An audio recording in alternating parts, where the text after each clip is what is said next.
The crimes of Jeffrey Dahmer made the world cringe. 17 murders. Cannibalism. Sex with the dead. A man who made his Milwaukee apartment into a violent and erotic death chamber. One thing led to another. It took more and more deviant type behaviors to satisfy my urges. Dahmer even tried to create living sex zombies by injecting acid into their brains. Jeffrey Dahmer, it seemed, was as close to raw evil as the world had ever known. Jeffrey thought he was the devil. Jeffrey thought he was so evil that he was equal to the devil.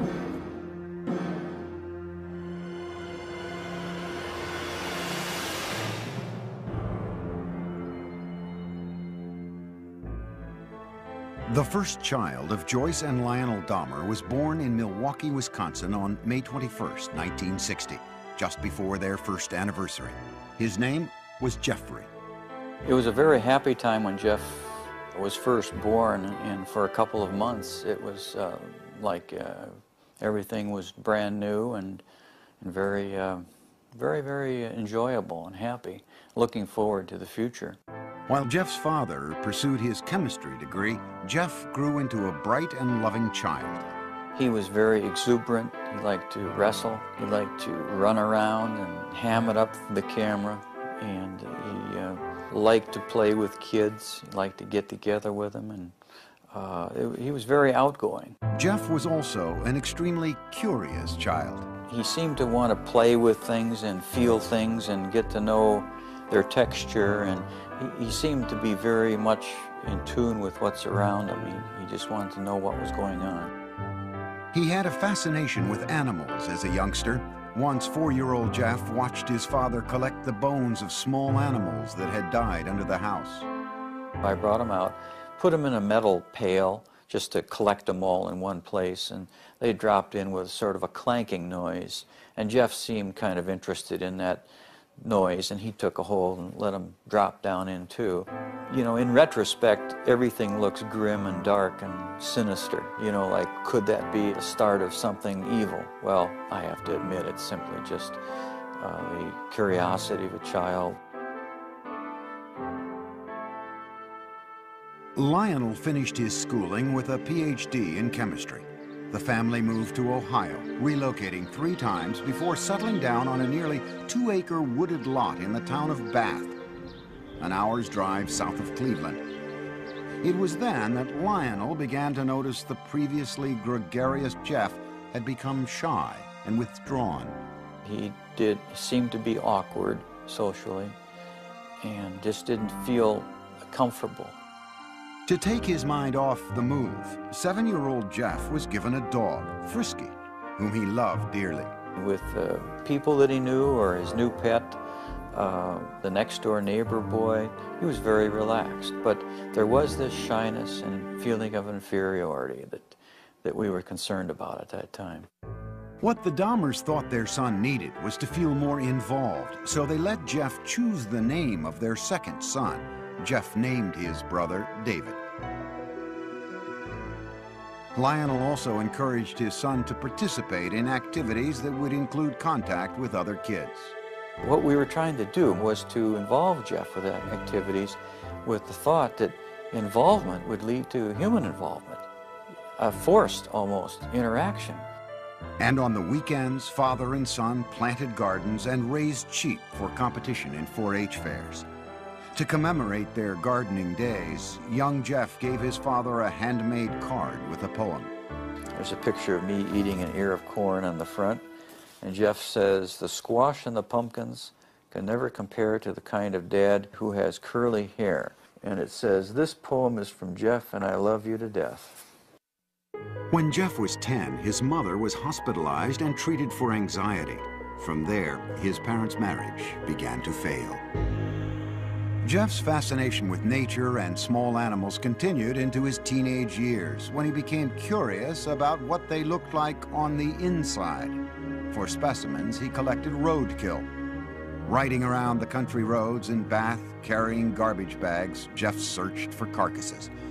Jeff brought the roadkill he found into the backyard of the house, and there in the secrecy of the woods, he dissected the animals. I really have become convinced that that was sort of the starting point in this downward spiral of his. And it was associated with his puberty.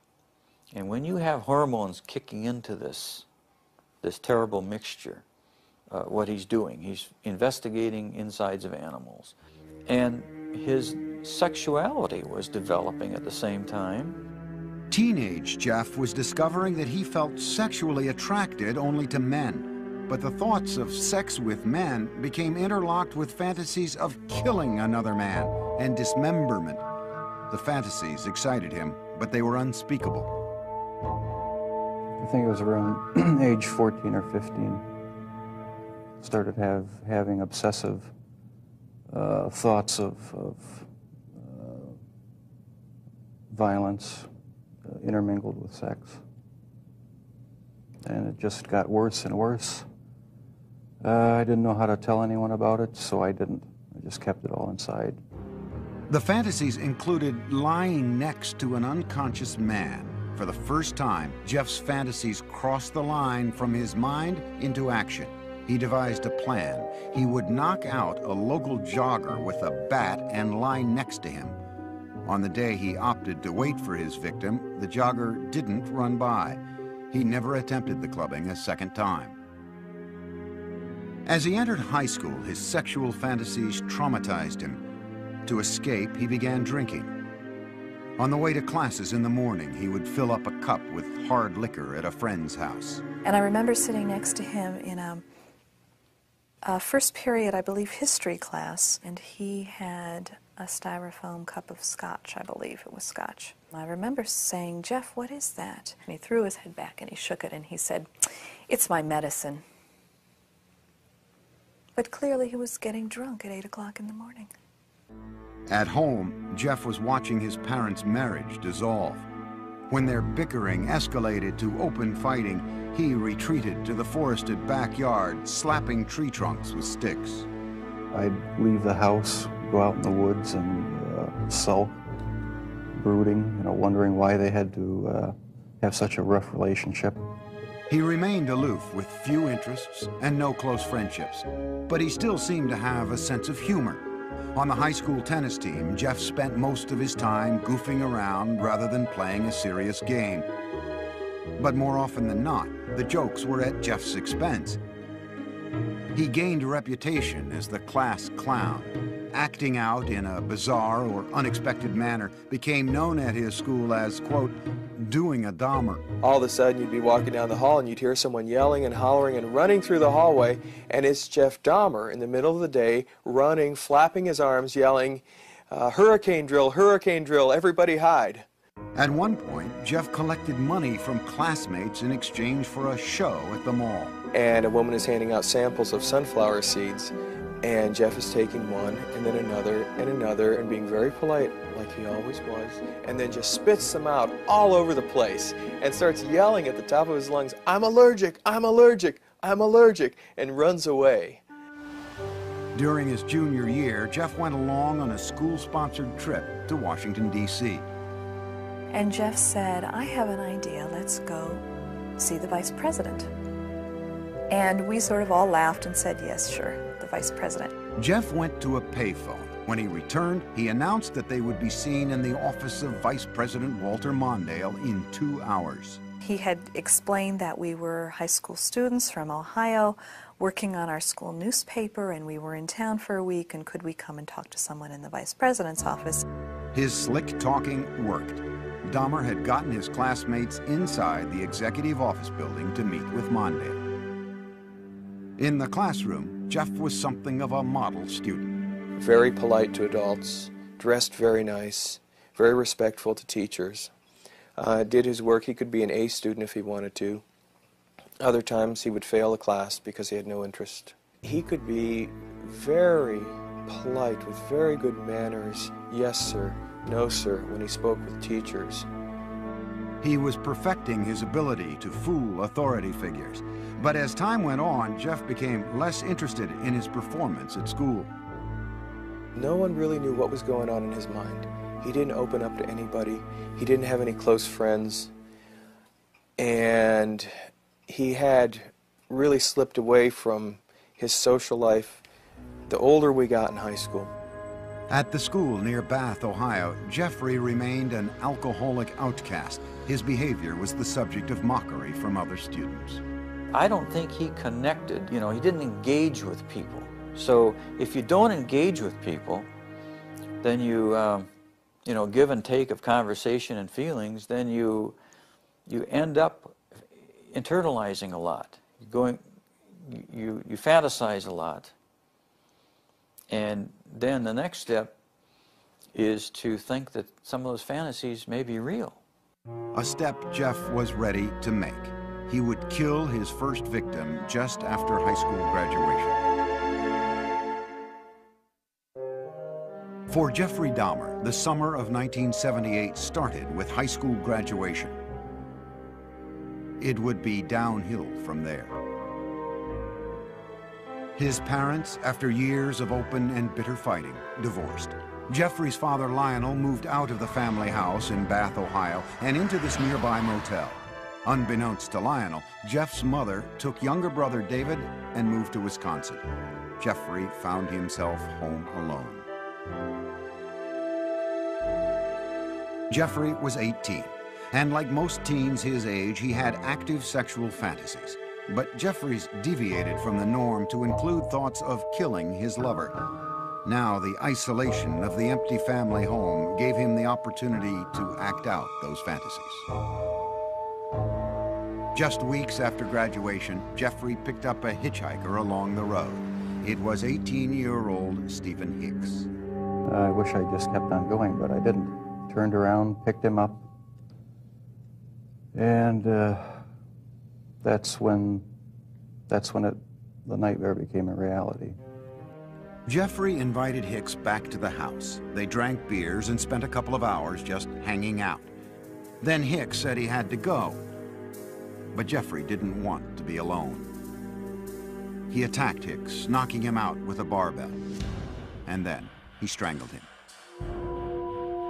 Dahmer had fulfilled his fantasy, but he was lucid enough to know that he had committed a murder. He quickly began to hide the evidence. He dismembered Hicks' body with a knife, a skill he had practiced as a younger teen with roadkill. He put the pieces into trash bags and loaded them into his car in the middle of the night. He was heading for a dump site when he was pulled over by the police for drifting across the center line. The officers asked Jeff what was in the bags and why he was out so late. Jeff was trapped for the first time, but he was ready with a lie.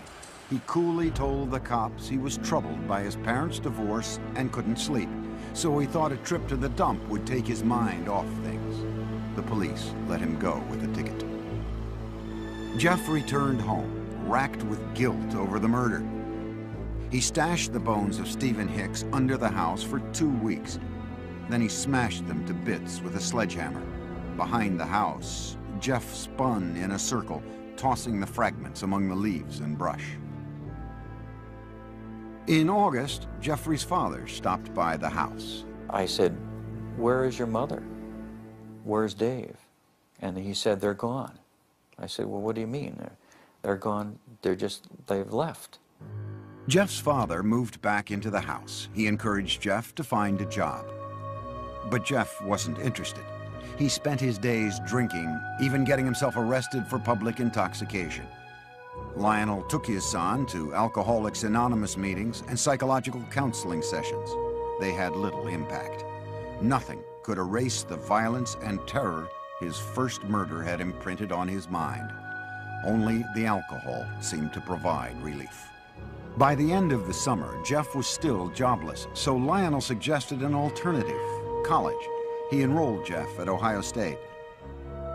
But Jeff spent the entire first quarter in a drunken stupor, selling his blood to plasma centers and spending the money on beer. Predictably, Dahmer flunked out and returned home. I said, "Jeff, the doors are closing. I think perhaps that the armed services might be something that you need. Like all the other choices that had been made for him, Jeff passively went along with his enlistment. After his basic training was complete, he left for an army hospital in San Antonio, Texas, where he was given specialized instruction as a field medic. There, Dahmer learned more about human anatomy. For one of the first times in his life, he was excited about what he was doing, responding to instruction and discipline. After 6 months in the Army, his sluggish body had become lean and strong. Normally shy and reclusive, Jeff became outgoing, even smiling. But the mood swing was temporary. The Army sent him for a tour of duty in Germany, and there, once again, Jeff emptied bottle after bottle. His superiors noticed and gave Dahmer an early discharge. He went directly to Miami Beach without contacting his family. He worked in a sandwich shop and lived out of a motel. When his booze bills exceeded the room costs, Jeff took to sleeping on the beach. And he was terrified one night when a rat, big, huge rat, came crawling over him, and he called us. He said, he needs some money. I said, we won't send you money, but we'll send you a ticket. You come home. So I met him at the airport, Cleveland Hopkins Airport, and he had a smile on his face. But as I got closer, it wasn't a smile of happiness, it was a smile of inebriation. Lionel tried for a year to help his alcoholic son, to no avail. Jeff was sent to stay with his father's mother near Milwaukee. There, he seemed to find some stability at last, making a concentrated effort to turn his life around. He stopped drinking, went to church with his grandmother, and he fought what he believed were immoral homosexual urges, which eventually led to his inescapable fantasies about murder. Dahmer even found jobs, first at a blood bank and then working nights as a chocolate mixer in a candy factory. But the lifestyle of church-going and right living, as he called it, didn't last. After 3 quiet years in his grandmother's home, Jeff came face to face with his fears. At the library, a man handed him a note offering sexual favors. Dahmer declined, but he would later say the note was a turning point. It awakened sexual desires deep inside him. Specifically, he wanted the submissive company of another male. He wanted someone to fulfill his sexual needs, but he didn't want to be burdened by anyone else's needs. Jeffrey started with a perfectly submissive partner. He stole a store window mannequin. He kept the plastic man in his closet, bringing it out to masturbate onto until his grandmother found it and insisted he get rid of it. On his free nights, Jeffrey began exploring gay life in Milwaukee, browsing through porn shops and going to bathhouses. The bath clubs catered mostly to men seeking anonymous sex. To make his partners there submissive, Jeffrey gave them drinks laced with sleeping pills. When they fell unconscious, he would lie down next to them, listening to the sounds of their bodies, their heartbeats, their stomachs. But the drugging experiments ended when one man overdosed and spent a week in the hospital. Jeff was asked never to return to the club. But he then discovered the gay bars and discos of Milwaukee. These would become the killer's favorite hunting grounds.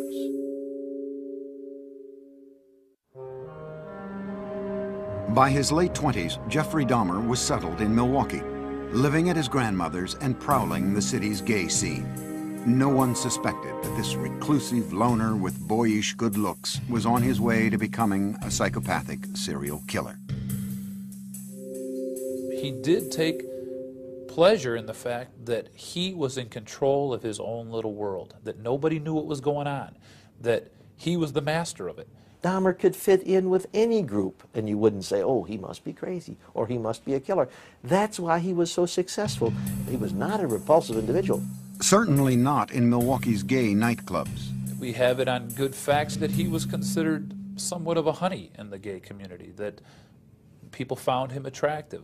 Several people told us that he was the kind of guy that you wanted to take care of, you wanted to baby him. But Dahmer had very specific requirements for his men. He chose a body style. He liked long, lean, smooth, muscular, body styles, and it didn't matter if they were black, white, yellow, red, or brown. If he found them attractive, he would try to get them. In November 1987, Dahmer met 25-year-old Steve Toomey at a downtown club called 219. After a few drinks, they left the bar for a night at the nearby Ambassador Hotel. Dahmer used an old trick to get Toomey into the submissive state he craved. I had put some sleeping pills in his drink to render him conscious, and was just going to spend the night with him. When I woke up in the morning, my forearms were bruised, and his chest was bruised, and blood was coming out of his mouth.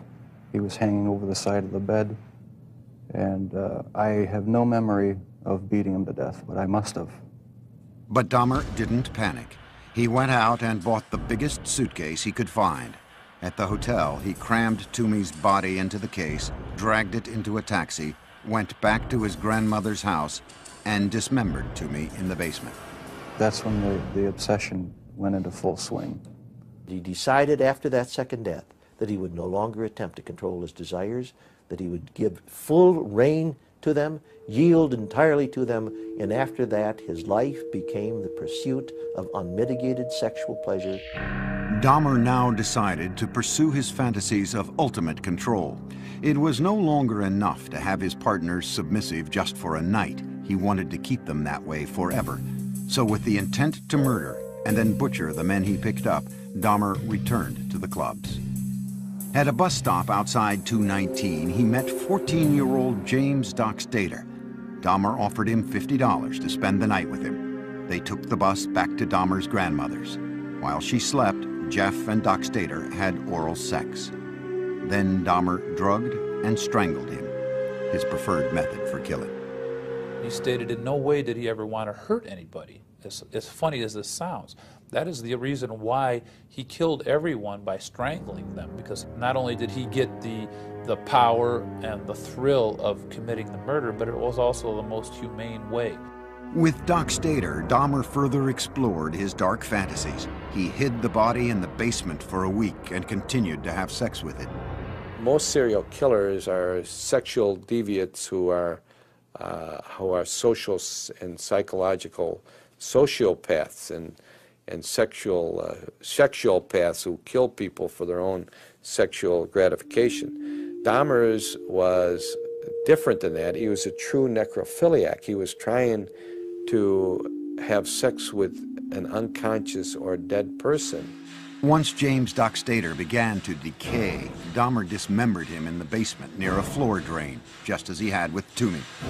Dahmer was now drinking heavily again, especially on the nights he planned to murder. By the time he killed, he would be stone drunk. He drank because his conscience was so strong. This isn't a man that didn't know the difference of right from wrong. 2 months after killing Doc Stater, Dahmer picked up 21-year-old Richard Guerrero from a Milwaukee bar, again offering him money to spend the night. In a familiar pattern, Dahmer drugged and strangled him. He spent a few hours with the corpse before dismembering it. He then placed the body parts into trash bags for the city garbage collection the next day. In the summer of 1988, Jeff's grandmother asked him to move out. She had been troubled by Jeff's late hours, the mannequin in his bedroom, and now unidentified foul smells from the basement. He took an apartment on Milwaukee's west side and immediately accelerated his downward spiral when he approached a 13-year-old boy on the street and lured him into the apartment. Inside, Dahmer scared the boy by fondling him, and the youngster ran from the apartment. Dahmer was convicted on second-degree sexual assault charges only. The murders were still his secret. He was sentenced to 1 year in a work release program that required him to spend his nights in a prison dormitory while he continued working at the chocolate factory. In the 10 days before he began his sentence, Dahmer struck again. He met 26-year-old Anthony Sears at the gay club La Cage and killed him. He mummified Sears' head and genitals and kept them inside his locker at the chocolate factory. Towards the end of the work release term, Jeff's father wrote to the judge and urged him to put Jeff in an alcoholic treatment program, writing, "I have tremendous reservations regarding Jeff's chances when he hits the streets." No program was ordered. Jeff was released 2 months early. He moved into another low-income neighborhood in Milwaukee. The rent at the Oxford Apartments was cheap, and the location was close to the gay clubs. On his own again, he was free to feed his relentless sexual urges. Within 3 weeks of his release, Dahmer began a 1-year killing frenzy. He would leave 13 more families, most of them African American, searching for loved ones who had simply disappeared. The police, too, searched in vain. Once Jeff started on his killing spree, all of his financial resources, all of his time, money, effort, desires, emotions, thoughts went into his secret world of killing people and keeping them with him. Many times he talked about trying to fight it, even after he had killed a couple people, saying how he wasn't going to do it again, but within a month he would be back out at the bar stalking. One victim almost got away. Dahmer had drugged 14-year-old Konorak Synthesomphone, the brother of the boy Dahmer had been jailed for molesting the year before. As Konorak slept, Dahmer went out to buy more liquor.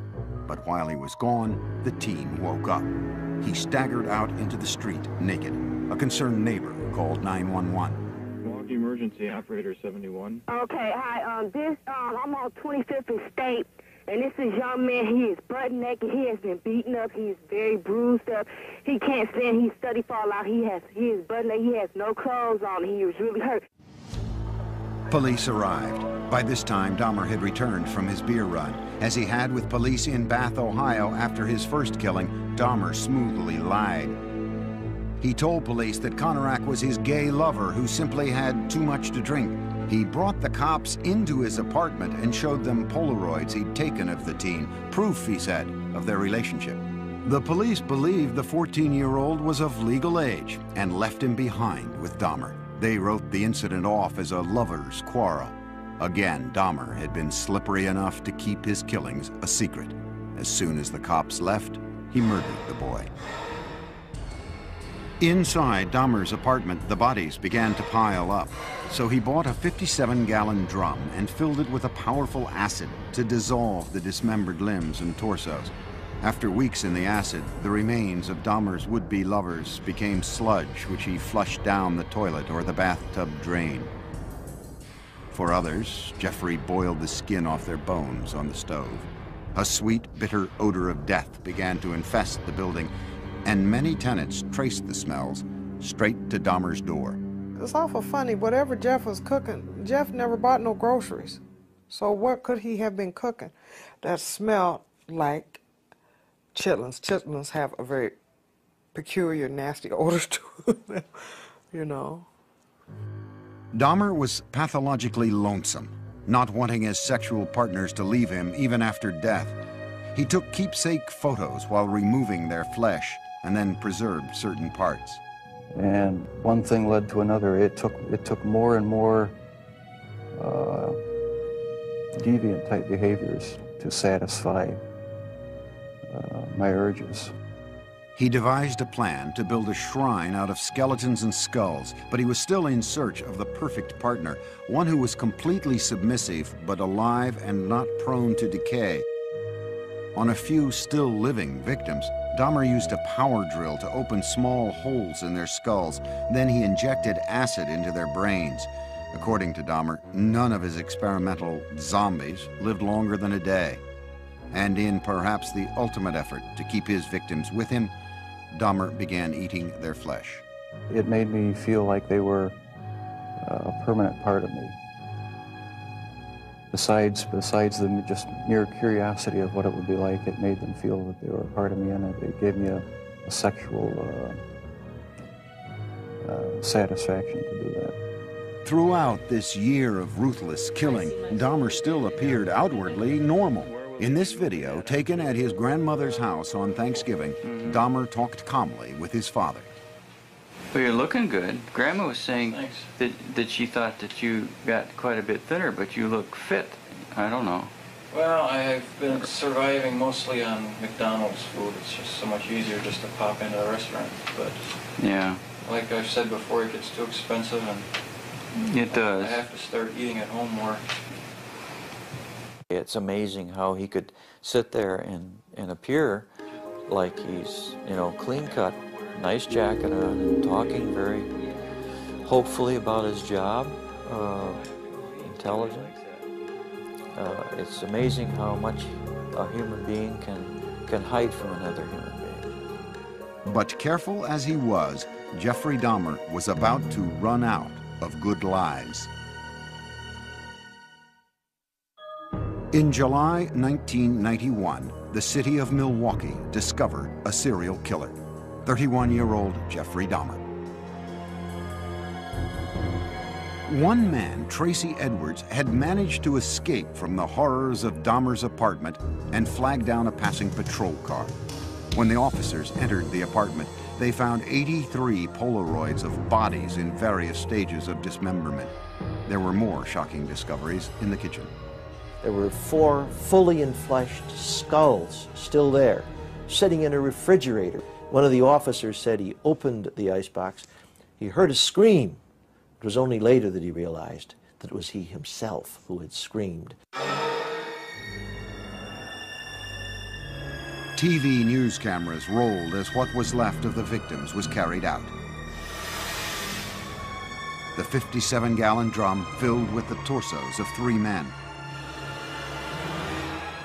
A freezer with dismembered limbs and flesh. Metal cooking pots with mummified hands and genitals. This time, there was no lie Dahmer could tell to save himself. He was walking in a pretty defeated manner. His shoulders were hunched, his head was down, he was sweating profusely. He kind of had a faint, kind of a whining, like a baby crying noise about him. At the police station, detectives began a marathon interview with the suspected killer. Dahmer at first blamed the booze instead of himself, saying he wouldn't have been caught if he hadn't been so drunk. But Dahmer was now clearly scared. The look of terror and almost hysteria that he had on his face in the interrogation room that first night as he was coming down off the alcohol and finally realizing that the gig was up. He was caught. He did cry several times. He went into a rage. Besides asking to kill himself, he stood up and pounced around a couple times. Once Dahmer sobered up, no one could guess at the gruesome details to follow. He made this statement: when I tell you what I'm going to tell you, you're going to be famous. And I tried to say, look, Jeff, there's nothing that you can tell me that is going to freak me out. And he laughed at that. He said, you don't know what I've done. Dahmer spent the next 6 weeks with the detectives, recounting the murders of 17 men, a 159-page confession. It seemed cathartic to Dahmer to finally get the deeds of the last 13 years off his chest. With the information from his confession, investigators went back to Dahmer's childhood home in Bath, Ohio. They raked up the shattered bones of Stephen Hicks, Dahmer's first victim. The Milwaukee County coroner started matching skulls with torsos, and the police began the sad task of notifying families. Dahmer pleaded guilty but insane. The issue of his sanity would be the sole question before the jury. You know immediately that it's going to be probably an insanity defense. What can you argue? You can't claim self-defense. You can't say you don't know how those bodies got there. Wisconsin had no death penalty, so if the jury found him sane, he would spend the rest of his life in prison. If they found him insane, he would be imprisoned in a mental facility. Dahmer himself couldn't understand why he enjoyed fantasizing about murder. Jeffrey thought he was the devil. Jeffrey thought he was so evil that he was equal to the devil. And he knew there was something wrong with him, but he didn't know what it was, but he never categorized himself as being insane. The man who entered the Milwaukee County courtroom in January 1992 appeared completely normal until the words of his confession were read in court by Lieutenant Dennis Murphy. He related this was a person he really liked. He indicated that he had filleted his heart and kept it in the freezer, and he also kept his bicep. He indicated that he had eaten the thigh muscle of this subject, but it was so tough he could hardly chew it. He then purchased a meat tenderizer and used it on the bicep. Dahmer's father, Lionel, sat in the courtroom beside his second wife, Sherry, stunned by what he heard. No one softened the blow for us. No one told us, no one prepared us with any of these details. How could this be? How could I have not known about it? Dahmer's crimes seemed to be devastating proof of insanity. What else could explain the actions of a man who had sex with the dead, dismembered their bodies, preserved their skulls, and ate their flesh, all for sexual gratification? But the law has a very strict interpretation of insanity. Dahmer's defense team had to prove two things. One, that he indeed suffered from a mental disease, and that it kept him from knowing right from wrong. Necrophilia, a compulsion to have sex with the dead, is recognized as a sexual disorder, but it does not make one legally insane. He argued that the necrophilic drive was such that he could not control it. But we don't accept that in the United States as a defense, no more than we accept a pedophilic drive of the man who wants to have sex with children. Ladies and gentlemen of the jury, I understand you have arrived at verdicts in this manner. In a 10-2 decision, the jury found Jeffrey Dahmer legally sane. Some relatives of Dahmer's victims sat quietly in court, others cried. Prior to his sentencing, they were allowed to express themselves before the judge. Jeffrey, I hate you! I hate you! Something's out of control! Don't Jeffrey, I'll kill you! I'll get me, motherfucker! I can kill you! What's your name, fast? I can kill you! Once order was restored, Dahmer spoke publicly for the first time. I feel so bad for what I did to those poor families, and I understand their rightful hate. I have seen their tears, and if I could give my life right now to bring their loved ones back, I would do it. I am so very sorry. Many questioned the emotional depth of Dahmer's apology, whether a man who killed so routinely had the conscience to feel remorse. The judge sentenced Dahmer to a 937-year prison term, but it would last only a few tormented years.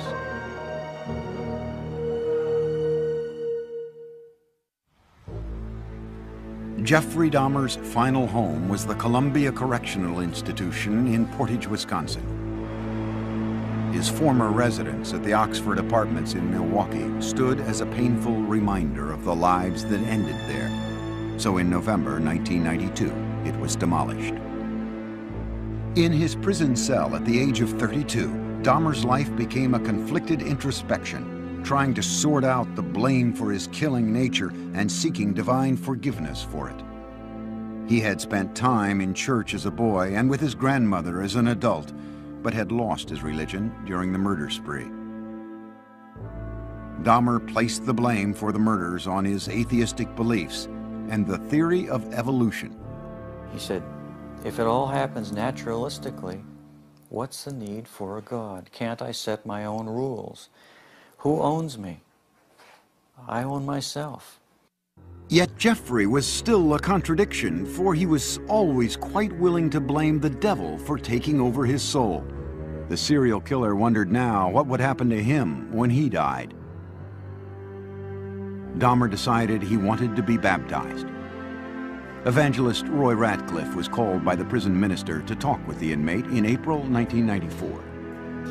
He was a very affable, congenial, likable sort of person. I always felt like I was dealing with a small boy in a grown-up man's body. He could get real excited and interested in neat or cool things that a little boy would get involved in.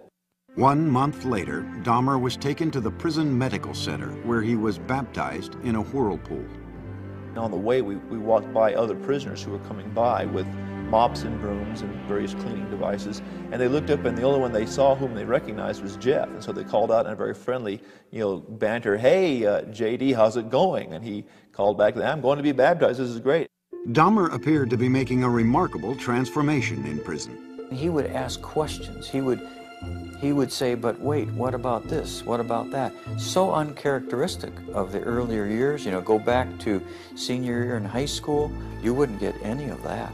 He was so interactive and so concerned about our welfare. You know, he was reaching out. He was rehumanizing. But those dark, haunted fantasies remained with Dahmer. I'll probably have to live with it for the rest of my life. I wish it would go away. I wish there was some way to completely get rid of the compulsive thoughts, the feelings. Dahmer got another reminder of his past when he was visited by Teresa Smith. Jeffrey had killed her brother, Eddie. First thing when he did when he came in is apologize for killing my brother.